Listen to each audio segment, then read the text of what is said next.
പുത്രന്റെയും പരിശുദ്ധാത്മാവിന്റെ നാമത്തിൽ ആമേൻ. ഇന്ന് മാർച്ച് 17 തിങ്കളാഴ്ച. എല്ലാവർക്കും ഹൃദ്യമായ സ്വാഗതം.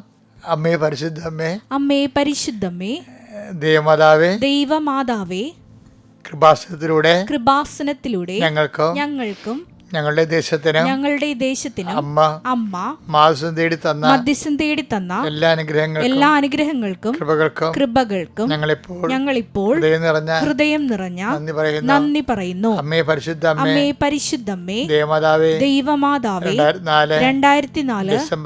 ഡിസംബർ 7 ഉച്ചകഴിഞ്ഞ് 2:30 കൃപാസനത്തിൽ സംഭവിച്ച അമ്മയുടെ പ്രത്യക്ഷപ്പെടലിനെ കുറിച്ച് തിരുസഭയ്ക്ക് സമർപ്പിച്ചിരിക്കുന്ന പഠനരേഖകളുടെ മേൽ സഭാത്മകമായ പഠനം ആരംഭിക്കുവാൻ ഞങ്ങൾ അങ്ങയോട് താഴ്മയോടെ പ്രാർത്ഥിക്കുന്നു. അമ്മേ പരിശുദ്ധമ്മേ, ഭൂസ്വർലോകങ്ങളുടെ രാജ്ഞിയായ അങ്ങയ്ക്ക് ഭൗമസംരക്ഷണത്തിനായി പ്രപഞ്ച പ്രകൃതിയെ തന്നെ തിരുസഭ പ്രതിഷ്ഠിക്കുവാൻ ഈ പ്രത്യക്ഷീകരണം വഴി ഇടയാക്കണമേ.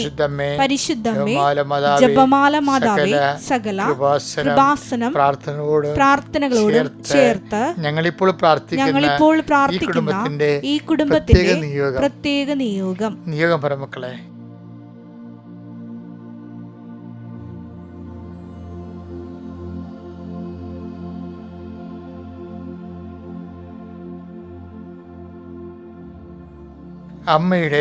അമ്മയുടെ പ്രത്യക്ഷീകരണത്തിന്റെ ഈ അനുഗ്രഹവേളയിൽ ഞങ്ങൾക്ക് സാധിച്ചു തരുവാൻ കനിയണമേ. ആമേൻ. വിശ്വാസ പ്രമാണം. സർവശക്തനായ പിതാവും ആകാശത്തിന്റെയും ഭൂമിയുടെയും സൃഷ്ടാവുമായ ദൈവത്തിൽ ഞാൻ വിശ്വസിക്കുന്നു. അവിടുത്തെ ഏകപുത്രനും ഞങ്ങളുടെ കർത്താവുമായ ഈശോമിശിഹായിലും ഞാൻ വിശ്വസിക്കുന്നു.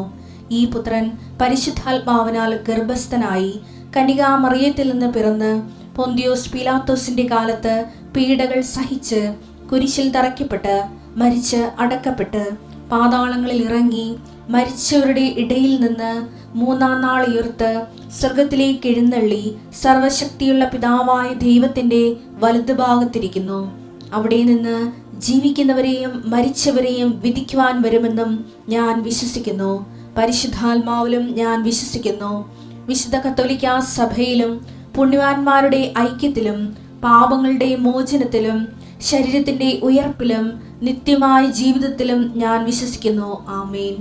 സ്വർഗ്ഗസ്ഥനായ ഞങ്ങളുടെ പിതാവേ, അങ്ങയുടെ നാമം പൂജിതമാകണമേ. അങ്ങയുടെ രാജ്യം വരണമേ. അങ്ങയുടെ തിരുമനസ് സ്വർഗത്തിലെ പോലെ ഭൂമിയിലും ആകണമേ. അന്നു വേണ്ടുന്ന ആഹാരം ഇന്ന് ഞങ്ങൾക്ക് തരണമേ. ഞങ്ങളോട് തെറ്റ് ചെയ്യുന്നവരോട് ഞങ്ങൾ ക്ഷമിക്കുന്നത് പോലെ ഞങ്ങളുടെ തെറ്റുകൾ ഞങ്ങളോടും ക്ഷമിക്കണമേ. ഞങ്ങളെ പ്രലോഭനത്തിൽ ഉൾപ്പെടുത്തരുതേ, തിന്മയിൽ ഞങ്ങൾ രക്ഷിക്കണമേ. ആമേൻ. നന്മ നിറഞ്ഞ മറിയമേ, സ്വസ്തി, കർത്താവ് അങ്ങയുടെ കൂടെ സ്ത്രീകളിൽ അങ്ങ് അനുഗ്രഹിക്കപ്പെട്ടവളാകുന്നു. അങ്ങയുടെ ഉദരത്തിൻ ഫലമായി ഈശോ അനുഗ്രഹിക്കപ്പെട്ടവനാകുന്നു. പരിശുദ്ധ മറിയമേ, തമ്പുരാന്റെ അമ്മേ, പാപികളായ ഞങ്ങൾക്ക് വേണ്ടി ഇപ്പോഴും ഞങ്ങളുടെ മരണസമയത്തും തമ്പുരാനോട് അപേക്ഷിക്കണമേ. ആമേൻ. അനുദിന അനുഗ്രഹ പ്രാർത്ഥനയ്ക്ക് വരാം. കർത്താവേ, നിന്റെ ഉന്നതമായ നാമത്തിന് സ്തോത്രം ചെയ്യുന്നു. കർത്താവ്, ഈ പ്രഭാതത്തിൽ അങ്ങയുടെ നാമത്തെ മഹത്വപ്പെടുത്തണമെന്ന് പ്രാർത്ഥിക്കുന്നു. കർത്താവ്, സഭയിലുള്ള സാന്നിധ്യം വീണ്ടും പ്രകടമാക്കണമെന്ന് പ്രാർത്ഥിക്കുന്നു. അമ്മേ പരിശുദ്ധമേ, ദേവമാതാവേ, എല്ലാ മക്കൾക്ക് വേണ്ടി മാധ്യസ്ഥം വഹിക്കണമേ. എൻ്റെ കർത്താവിൻ്റെ ഉന്നതമായ നാമത്തിൽ സഭയുടെ അധികാരത്തിൽ കുരിശിൻ്റെ അടയാളത്തിൽ ദൈവശക്തിയാൽ നിങ്ങളുടെ കുടുംബം ഇന്നത്തെ ദിവസം ഈ 17-ാം തീയതി തിങ്കളാഴ്ച ഈശോയുടെ നാമത്തിൽ അനുഗ്രഹിക്കപ്പെടട്ടെ. ഇന്ന് പുതുതായിട്ട് തുടങ്ങി വെക്കുന്ന കാര്യങ്ങളുണ്ട് ചില കുടുംബങ്ങളിൽ. ചിലർ വീട് പണി തുടങ്ങുന്നു, ചിലർ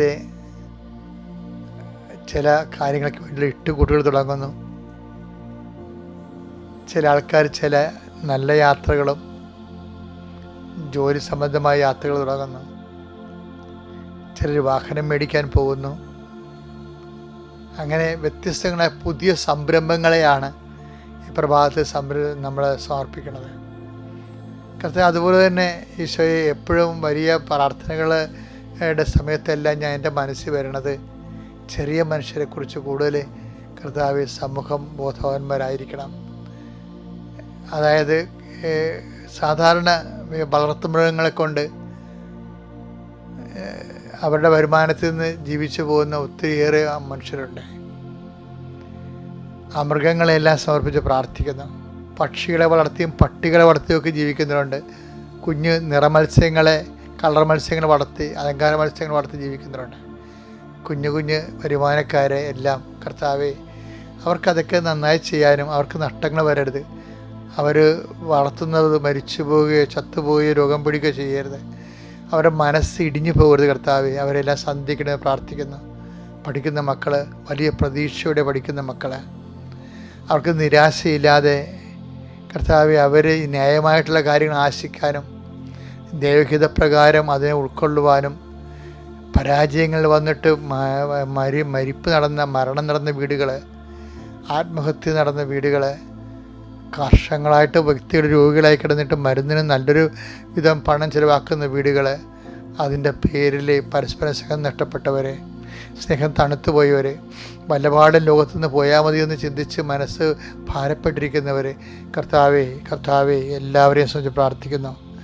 കർത്താവെ, നിൻ്റെ ഉന്നതമായ നാമത്തിന് സ്വസ്ഥം ചെയ്യുന്നു. കർത്താവെ, വീട് പണി ആരംഭിക്കണം, പുനരുദ്ധരിക്കണം, റിപ്പയർ ചെയ്യണം, അല്ലെങ്കിൽ വർഷത്ത് ഇത് താങ്ങത്തില്ല എന്ന് വിചാരിച്ചിട്ട് വിഷമിക്കുന്നവരുണ്ട്. ഈശോയെ, പലതരത്തിലുള്ള വേദനകൾ അനുഭവിക്കുന്നവരുണ്ട്, ആശങ്കകൾ അനുഭവിക്കുന്നവരുണ്ട്. പല ആൾക്കാരും കോമഡികൾ കണ്ടും ചിരിച്ചും ടി വി കണ്ടും മൊബൈൽ കണ്ടും ജീവിതത്തിൽ വരാമെന്ന് വിപത്ത് മറന്നിരിക്കുന്നവരുണ്ട്. അത് വാദിക്ക് വരുമ്പോഴായിരിക്കും അവർക്ക് ബോധം വരുന്നത്. കർത്താവെ, നിനക്ക് എല്ലാ കാലത്തും ബോധമുള്ളവനെ, നിൻ്റെ ചൈതന്യം അവരിലേക്ക് ആവശ്യിക്കണമെന്ന് പ്രാർത്ഥിക്കുന്നു. അവർക്ക് ബോധമുണ്ട്. അവർക്ക് ഉത്തരവാദിത്തോടെ ജീവിക്കാൻ ആവശ്യമായ കൃപയാൽ കർത്താവെ അങ്ങനെ മക്കളെ നിറയ്ക്കണമേ. പരീക്ഷ എഴുതാൻ പോകുന്നവർ, പരീക്ഷ കഴിഞ്ഞവരെ എല്ലാവരും ഓർത്ത് പ്രാർത്ഥിക്കുന്നു. ഓരോരോ സർട്ടിഫിക്കറ്റുകൾ വേണ്ടി പ്രാർത്ഥിക്കുന്നവരെ, കർത്താവെ, ഓരോരോ മേൽഗതിക്ക് വേണ്ടി ഉദ്യമങ്ങളിൽ പോകുന്നവരെ, ആധ്യാത്മിക തകർന്നു പോയവർ, ആധ്യാത്മിക പ്രാർത്ഥനാ ജീവിതം കുറഞ്ഞു പോയവർ എല്ലാവരും സുഖം പ്രാർത്ഥിക്കുന്നു. കർത്താവെ, ഓരോരോ തീരുമാനം എടുക്കാനും എടുത്ത തീരുമാനം നിലനിൽക്കുവാനും അത് കുടുംബത്തിന് ശ്രേയസ്കരമാകുവാനും എൻ്റെ കർത്താവിൻ്റെ ഉന്നതമായ നാമത്തിൽ സഭയുടെ അധികാരത്തിൽ ഇന്നത്തെ നിൻ്റെ മുഴുവൻ സംരംഭങ്ങളെ, മുഴുവൻ ചിന്തകളെ, മുഴുവൻ തീരുമാനങ്ങളെ, മുഴുവൻ ഇടപാടുകളെ കർത്താവ് അനുഗ്രഹിക്കട്ടെ. Praise Lord. എൻ്റെ പ്രിയപ്പെട്ടവരെ, നമ്മൾ എത്ര വിശ്വാസം ഉണ്ടാകുന്നാലും വിശ്വാസം പോകുന്നൊരു സമയമുണ്ട്. ഇപ്പോൾ കഴിഞ്ഞ ദിവസങ്ങളൊരു കൊച്ച് തൃശ്ശൂർക്കാരത്തി സാക്ഷ്യം പറഞ്ഞു, ഞങ്ങളുടെ വീട് ദൈവത്തോട് ഭയങ്കര അടുത്ത വീടായിരുന്നു. എൻ്റെ അപ്പൻ പ്രാർത്ഥന പ്രാർത്ഥനയായിരുന്നു. ഞങ്ങളാണെങ്കിൽ തന്നെ പള്ളി പ്രാർത്ഥനയും അതുപോലെ തന്നെ കുടുംബത്തിൽ കർത്താവിൻ്റെ കുടുംബ പ്രാർത്ഥനയ്ക്കുള്ള വീടായിരുന്നു. പക്ഷേ എൻ്റെ ചേട്ടൻ ആങ്ങള വണ്ടി ഇടിച്ച് മരിച്ചപ്പോൾ എൻ്റെ അമ്മക്ക് വട്ടായിപ്പോയി. അമ്മ 50 പ്രാവശ്യം ആത്മഹത്യ ചെയ്യാൻ ശ്രമിച്ചെന്ന്. എന്നിട്ട് ഇവൾ 50 പ്രാവശ്യം ഉപവസിച്ച്. ചില മക്കളൊക്കെ ഉണ്ടെങ്കിലേ കുടുംബം രക്ഷപ്പെടും. ഈ ലോകത്തിൽ സഹനത്തെ ആർക്കും കൈകാര്യം ചെയ്യാൻ പറ്റിയിട്ടില്ല. എല്ലാവർക്കും സുഖവും സന്തോഷമൊക്കെയാണ് കൈകാര്യം ചെയ്യാൻ പറ്റിയിരിക്കുന്നത്. സഹനത്തെ കൈകാര്യം ചെയ്യാൻ പറ്റത്തില്ല. ഇപ്പോൾ ബുദ്ധൻ വന്നപ്പോഴും ബുദ്ധൻ പറഞ്ഞ എന്താണ്? Desire is the cause of evil എന്ന് പറയും. ഡിസയറാണ് ഈ എല്ലാ തിന്മകളുടെയും കാരണമെന്ന് പറയും. ഈ ക്രിസ്തു വന്നപ്പോൾ എന്ത് ചെയ്ത്? സഹനത്തെ ഫേസ് ചെയ്ത്, സഹനത്തെ അക്സെപ്റ്റ് ചെയ്യാൻ തീരുമാനിച്ചു. അക്സെപ്റ്റ് ചെയ്തതിന് ശേഷം അത് മനുഷ്യൻ്റെ എല്ലാ മനുഷ്യനെ ഉണ്ടാക്കുന്ന സഹനത്തിൻ്റെ സോഴ്സ് പലപ്പോഴും പാപമായിട്ട് വരുന്നവരുകയും അതിന് പരിഹാരമായിട്ട് ഇതിന് ഒരു പ്രത്യേക മീനിങ് കൊടുത്ത്, അർത്ഥം കൊടുത്ത്, ഇതിന് നിത്യത്തിലേക്കുള്ള ഒരു ആർജിക്കാൻ പറ്റിയൊരു മാർഗമായിട്ട് അതിനെ മാറ്റി, അതിനെ ഭയങ്കരമായിട്ട് ട്വിസ്റ്റ് ചെയ്ത് സഹനത്തെ. അതുകൊണ്ട് തന്നെ ഈ രണ്ട് കാര്യം ജീവിതത്തിലുള്ള സഹനമുണ്ട്, സന്തോഷമുള്ളത് കാരണം രണ്ടിനെയും നെഞ്ചു പിരിച്ച് സ്വീകരിക്കാനുള്ള ഒരു തൻ്റെ ഇടം മനുഷ്യന് ഉണ്ടാകുന്ന രീതിയിലാണ് ഈ ക്രിസ്ത്യാനിറ്റി രൂപകൽപ്പന ചെയ്തിരിക്കുന്നത്. ഇപ്പോൾ യോഹന്നാൻ 1:29 വായിക്കത്തില്ലേ? ഇതാ ദൈവത്തിൻ്റെ കുഞ്ഞാടെന്ന് പറയുന്ന ആളാണ് യോഹന്നാൻ.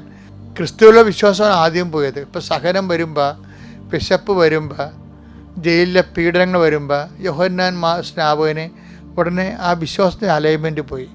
ക്രിസ്തുവിൽ സംശയമായി. 10 സുവിശേഷം 13:3 അതിന് വരാനിരിക്കുന്നവൻ നീ തന്നെയോ അതോ ഞങ്ങൾ മറ്റൊരുവനെ പ്രതീക്ഷിക്കണമോ? യോഹന്നാൻ 1:29 ഇതാ ദൈവത്തിന്റെ കുഞ്ഞാടെന്ന് പറഞ്ഞ ആള് ഒരു സെക്കൻഡ് പീഡനങ്ങളിലേക്കും പ്രയാസങ്ങളിലേക്കും ബിഷപ്പിലേക്കും പോയപ്പോൾ ക്രിസ്തുവിലുള്ള വിശ്വാസം പോയി. പക്ഷേ യോഹന്നാൻ സ്നാപകന് വരെ ഇതാണ് അവസ്ഥയെങ്കിൽ നമ്മുടെയൊക്കെ അവസ്ഥ എന്തായിരിക്കും? അതാണ് സംഭവം. അപ്പോൾ സ്വാഭാവികമായിട്ട് ദൈവം ഇങ്ങനെയുള്ള ഒരു കാലാവസ്ഥ അനുവദിക്കും. യോഹന്നാനെ ഈശോ നീതീകരിച്ചെങ്കിൽ ഞാൻ നീതീകരിച്ചു തരാം. യോഹന്നാൻ ഈശോ നീതീകരിച്ചില്ല. ഈശോ പറഞ്ഞു ഇടർച്ച ഉണ്ടായി, ഇടർച്ച ഇല്ലാത്തവനാണ് ഭാഗ്യവാൻ പറയും. അതാണ് വിഷയം. എന്നിൽ ഇടറാത്തവൻ ഭാഗ്യവാൻ. അപ്പം അതിൻ്റെ അർത്ഥം എന്താണ്? യോഹന്നാൻ ഇടറിയെന്നല്ലേ എൻ്റെ അർത്ഥം? യോഹന്നാൻ ഇടറിയെന്നല്ലേ? അപ്പോൾ ഈ വിശപ്പ് അറിയുന്നൊരു കാലമാണ് ഈ നോൻപ് കാലം. അത് കൃത്യമായിട്ട് വിശപ്പ് അറിയിക്കണ ഒരു മോക്ക് ഡ്രില്ല് പോലെയാണ് എന്ന് ഞാൻ പറഞ്ഞില്ലേ. അത് യഥാർത്ഥത്തിലുള്ള പ്രശ്നങ്ങൾ വരുമ്പോൾ നമുക്ക് പിടിച്ചു നിൽക്കാൻ വേണ്ടിയാണ് സഭ ഒരു പരിശീലന കാലഘട്ടം വെച്ചിരിക്കണം നോൻപിൻ്റെ. അതെപ്പോഴും നമ്മൾ ഓർക്കണം. ഇപ്പോൾ യോഹന്നാനെ സംബന്ധിച്ചിടത്തോളം, യോഹന്നാൻ സ്നാപകനെ സംബന്ധിച്ചിടത്തോളം കർത്താവിന് സംശയം ഉണ്ടായി. മത്തായി 3:11-12 വീശുമുറം അവന്റെ കയ്യിലുണ്ട്. അപ്പൊ വീശുമുറ കാര്യം ഇങ്ങയുടെ പിന്തുടർച്ചയാണ് ഈശോ എന്ന് വിചാരിച്ചത്. ഇങ്ങനെ വിഷങ്ങളുടെ ചുവടിന് കൊടാലി വെച്ചിരിക്കണം എന്നൊക്കെ പറഞ്ഞ ആളാണല്ലോ. അപ്പം അതിൻ്റെ പിന്തുടർച്ചയായിരിക്കും എന്ന് വിചാരിച്ചത്. പക്ഷെ അവിടെ ആദ്യം കരുണയല്ലേ കർത്താവ് കാണിച്ച എല്ലാവരോടും. എന്നിട്ട് നിങ്ങൾക്ക് മുമ്പ് വേശ്യകളും ചുങ്കക്കാരും സ്വകാര്യ പ്രവേശിക്കുന്നവരെ ഈശോ പറഞ്ഞ്. കാര്യം വെച്ച് കഴിഞ്ഞാൽ ഈശോ നോക്കുന്നത് ഒരു വിഷയത്തിൻ്റെ പിന്നിൽ പ്രവർത്തിക്കുന്ന ശക്തിയും പ്രേരണയും സ്വാധീനവും അവരാ വിഷയത്തെ എങ്ങനെ എടുക്കുന്നു. അപ്പോൾ അവർക്ക് പശ്ചാത്താപം ഉണ്ടെന്നുണ്ടെങ്കിൽ സ്വാഭാവികമായിട്ടും ഈശോ അതിനെ എഴുതി റൈറ്റ് ഓഫ് ചെയ്ത് കളയും. ഇപ്പോൾ സുവിശേഷത്തിന് ഏറ്റവും വലിയ വിഷയം പശ്ചാത്താപമാണ്. അതുകൊണ്ടാണ് പശ്ചാത്താപത്തെ അവസാനം വരെ ഹൈലൈറ്റ് ചെയ്യുന്നുണ്ട്. നല്ല കള്ളൻ്റെ പശ്ചാത്താപത്തെ ഹൈലൈറ്റ് ചെയ്തിട്ട് അത് റൈറ്റ് ഓഫ് ചെയ്യണം കണ്ടിട്ടില്ലേ അവിടെ വെച്ച്. അവൻ്റെ മുഴുവൻ സംഭവം എടുത്തൊരു കത്തിച്ച് കളയും. ഇന്ന് നീ എൻ്റെ കൂടെ പ്രതിസ്ഥലായിരിക്കും എൻട്രി കൊടുക്കണം കണ്ടല്ലേ. പശ്ചാത്താപമാണ് ദൈവം ഉദ്ദേശിക്കുന്നത്. ഞാൻ നീതിമാന്മാരെ വിളിക്കാനില്ല, അനുതാപത്തിനായി പാപികളെ അനുതാപത്തിന് ക്ഷണിക്കാനാണ് വന്നിരിക്കുന്നത്. അപ്പം കറക്റ്റല്ലേ സംഭവങ്ങളാണ്. അപ്പം അതുകൊണ്ട് ആ ഒരു കർത്താവിൻ്റെ ദൗത്യം, മറ്റത് വഴിയൊരുക്കണ കക്ഷി മാത്രമായിരുന്നല്ലോ. അപ്പം അതുകൊണ്ട് കർത്താവിൻ്റെ കൃപയിൽ കർത്താവിൻ്റെ നിലപാടിൽ കർത്താവ് ഉറച്ചു നിൽക്കുമ്പോൾ പക്ഷേ യോഹന്നാന് സംശയം ഉണ്ടാവും. എന്താണ് യോഹന്നാൻ വീശുമുറൊക്കെ ഉണ്ടെങ്കിൽ വീശുമുറൊന്നും ഇല്ലല്ലോ ഇങ്ങൻ്റെ കയ്യിൽ. അങ്ങനെ എല്ലാവരും പതിനെയും കതിരിനെ ഒരുമിച്ച് സ്വീകരിക്കുന്നത് പോലെയൊക്കെ യോഹന്നാന് സംശയം തോന്നും. അങ്ങനെയൊന്നും അല്ല ശരിക്കും പറഞ്ഞാൽ, പുള്ളിക്ക് അങ്ങനെ തോന്നിയതാണ്. പക്ഷേ എന്താ പ്രശ്നം വെച്ച് കഴിഞ്ഞാൽ, പക്ഷേ കർത്താവിൻ്റെ കയ്യിൽ വീശുമുറവുണ്ട്. പക്ഷേ എല്ലായിടത്തും കയറി വീശത്തില്ല. കർത്താവ് പറഞ്ഞത് വീശുമുറ നിങ്ങളുടെ കയ്യിൽ തന്നെ ഇരിക്കണമെന്ന് ഈശോ പറഞ്ഞു. എന്താണ്? നിങ്ങൾ അളക്കുന്ന അളവുകോലുകൊണ്ട് തന്നെ നിങ്ങൾക്ക് വളർന്നു കിട്ടും. അപ്പോൾ വീശുമുറ ആരുടെ കയ്യിലാണ്? അവനവൻ്റെ കയ്യിലാണ് ഇരിക്കണത്. അവനവൻ്റെ വീശുമുറ എന്താ കാര്യം വെച്ചാൽ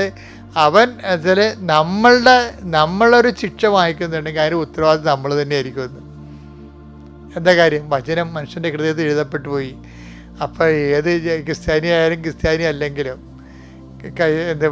ന്യായസ്ഥാനപ്പെട്ടവരാണ് അല്ലെങ്കിലും മനുഷ്യൻ്റെ മനസാക്ഷിക്കെതിരെ ഒരു വ്യക്തിയിൽ തിന്മകൾ ഉണ്ടായിക്കഴിഞ്ഞാൽ സ്വാഭാവികമായിട്ടും അവൻ തന്നെ ആയിരിക്കും അവൻ്റെ വീശുമുറ.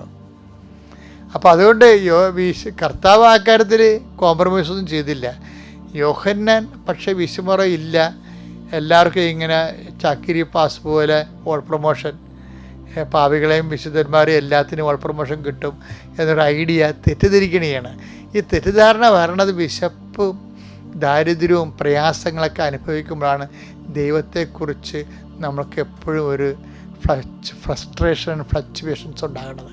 അപ്പം അതുകൊണ്ട് ഈ നോൻപ് കാലത്തിൻ്റെ ഉദ്ദേശം വെച്ചാൽ ഒരു ഇല്ലായ്മക്കാലം, വറുതിക്കാലം വരുമ്പോൾ ബൈബിളിൻ്റെ ഭാഷയിൽ പറഞ്ഞു കഴിഞ്ഞാൽ കോലം പശുക്കളുടെ, മെലിഞ്ഞ പശുക്കളുടെ കാലം എല്ലാവരും മസ്റ്റാണ്. ഐശ്വര്യം, പേര്, പ്രതാപം, ആരോഗ്യമൊക്കെ ഉണ്ട്. അതുപോലെ ഇല്ലാത്ത ഒരു കാലം ഉണ്ടാകും മനുഷ്യൻ്റെ ജീവിതത്തിൽ. എല്ലാ കാലത്തും ആരോഗ്യം ഉണ്ടാകത്തില്ലല്ലോ, എല്ലാ കാലത്തും സൗന്ദര്യം ഉണ്ടാകത്തില്ല. അപ്പോൾ ഇല്ലായ്മയുടെ കാലം, വറുതിക്കാലത്തെ അതിജീവിക്കാൻ വേണ്ടിയുള്ള ഒരുക്കം മനുഷ്യൻ്റെ ജീവിതത്തിൻ്റെ ഒരു ഭാഗമാക്കാൻ വേണ്ടിയാണ് സഭ നോൻപ് സ്ഥാപിച്ചിരിക്കുന്നത്.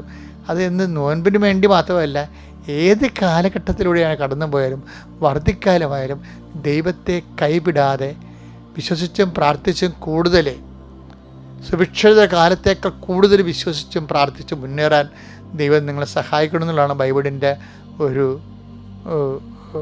ലക്ഷ്യം, ഉദ്ദേശം. അപ്പോൾ ബൈബിൾ അറിഞ്ഞ് സന്തോഷമായിട്ട് ജീവിക്കുക. നമുക്ക് അത്യപൂർവ ദൈവാനുഭവങ്ങൾ ഇനി നിങ്ങൾക്കും സ്വന്തം. ഈ യൂട്യൂബ് ചാനൽ ഇതുവരെ സബ്സ്ക്രൈബ് ചെയ്തിട്ടില്ലെങ്കിൽ ഇപ്പോൾ തന്നെ സബ്സ്ക്രൈബ് ചെയ്യുക. ഈ വീഡിയോ ഇപ്പോൾ തന്നെ നിങ്ങളുടെ സുഹൃത്തുക്കൾക്ക് ഷെയർ ചെയ്തുകൊണ്ട് കർത്താവിൻ്റെ പ്രേക്ഷിതരാകുക.